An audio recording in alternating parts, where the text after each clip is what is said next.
BJP road ಶೋನಲ್ಲಿ ರಾರಾಜಿಸಿದೆ ಜೆಡಿಎಸ್ನ ಬಾವುಟ. ಗೌಡರ ಗೌಡ ದೇವೇಗೌಡ ಅಂತ ಕೂಗಿದ್ದಾರೆ ಜೆಡಿಎಸ್ನ ಕಾರ್ಯಕರ್ತರು.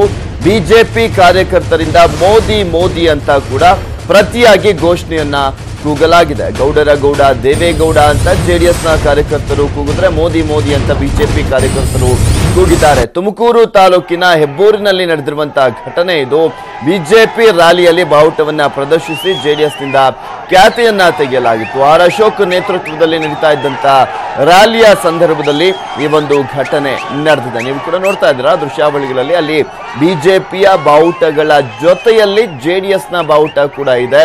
ಅಲ್ಲಿನ ಕಾರ್ಯಕರ್ತರು ಜೆಡಿಎಸ್ನ ಕಾರ್ಯಕರ್ತರು ಬಂದು ಅಲ್ಲಿ ಕೆಲವೊಂದು ವಿಚಾರಕ್ಕೆ ಸಂಬಂಧಪಟ್ಟಂತೆ ಕಾರ್ಯಕರ್ತರ ಜೊತೆ ಜಗಳ ಆಡಿದ್ದಾರೆ. ನಂತರ ಗೌಡರ ಗೌಡ ದೇವೇಗೌಡ ಅಂತ ಕೂಡ ಘೋಷಣೆಗಳನ್ನ ಕೂಗಿದ್ದಾರೆ. ನಂತರ ಅಲ್ಲಿ ತಳ್ಳಾಟ ನೂಕಾಟ ನಡೆದಿದೆ.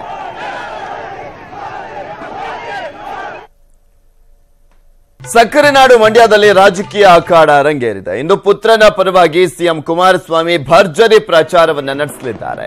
ಮದ್ದೂರು ತಾಲೂಕಿನ ಕೆ ಹೊನ್ನಲಗೆರೆ ಮತ್ತು ಕೆಎಂ ದೊಡ್ಡಿ ಸಮಾವೇಶವನ್ನ ಆಯೋಜಿಸಲಾಗಿದ್ದು ಸಮಾವೇಶದಲ್ಲಿ ಸಿಎಂ ಕುಮಾರಸ್ವಾಮಿ ಭಾಗಿಯಾಗಲಿದ್ದಾರೆ. ಅಷ್ಟೇ ಅಲ್ಲದೆ ಮಗನ ಪರವಾಗಿ ಶ್ರೀರಂಗಪಟ್ಟಣ ಕ್ಷೇತ್ರದಲ್ಲಿ ಶಾಸಕಿ ಅನಿತಾ ಕುಮಾರಸ್ವಾಮಿ ಮತವನ್ನ ಯಾಚನೆ ಮಾಡಲಿದ್ದಾರೆ. ಇನ್ನು ಪಕ್ಷೇತರ ಅಭ್ಯರ್ಥಿ ಸುಮಲತಾ ಅಂಬರೀಶ್ ಅವರ ಪರವಾಗಿ ಜೋಡೆತ್ತುಗಳು ಅಬ್ಬರದ ಪ್ರಚಾರವನ್ನ ನಡೆಸಲಿದ್ದಾರೆ. ಇನ್ನು 2 ದಿನಗಳ ಬ್ರೇಕ್ ಬಳಿಕ ಇಂದು ಪ್ರಚಾರದಲ್ಲಿ ಭಾಗವಹಿಸ್ತಾ ಇರುವಂತಹ ನಟ ಯಶ್ ಇಂದು ನಾಗಮಂಗಲ ತಾಲೂಕಿನ ಕೊಪ್ಪ ಭಾಗದಲ್ಲಿ ಮತವನ್ನ ಯಾಚನೆ ಮಾಡಲಿದ್ದಾರೆ. ದರ್ಶನ್ ಶ್ರೀರಂಗಪಟ್ಟಣ ತಾಲೂಕಿನ ಕೊತ್ತತ್ತಿ ಹೋಬಳಿ ಭಾಗದಲ್ಲಿ ಪ್ರಚಾರವನ್ನ ಮಾಡಲಿದ್ದಾರೆ. ಇನ್ನು ಸುಮಲತಾ ಮಳವಳ್ಳಿ ತಾಲೂಕಿನಲ್ಲಿ ಪ್ರಚಾರವನ್ನ ಮಾಡಲಿದ್ದಾರೆ.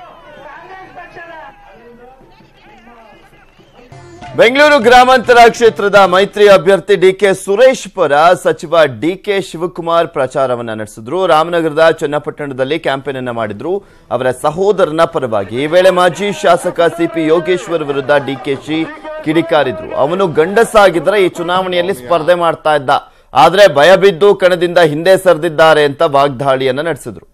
ಯಾರ ಯೋಗೇಶನ್ ಸುದ್ದಿ ಎಲ್ಲ ಯಾಕ್ರಿ ಅವ್ರ ಮಾತನ್ನೆಲ್ಲ ನಾನು ಸೀರಿಯಸ್ ಆಗಿ ತಗೊಳ್ಳೋದೇ ಇಲ್ಲ.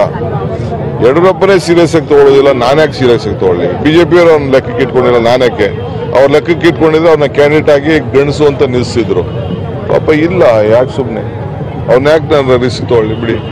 ಪಾಪ ಸಿನಿಮಾ ಗಿನ್ಮಾ ಮಾಡ್ಕೊಂಡು ರೆಸ್ಟ್ ತಗೊಂಡು ಆರಾಮಾಗಿರ್ಲಿ ಬಿಡಿ.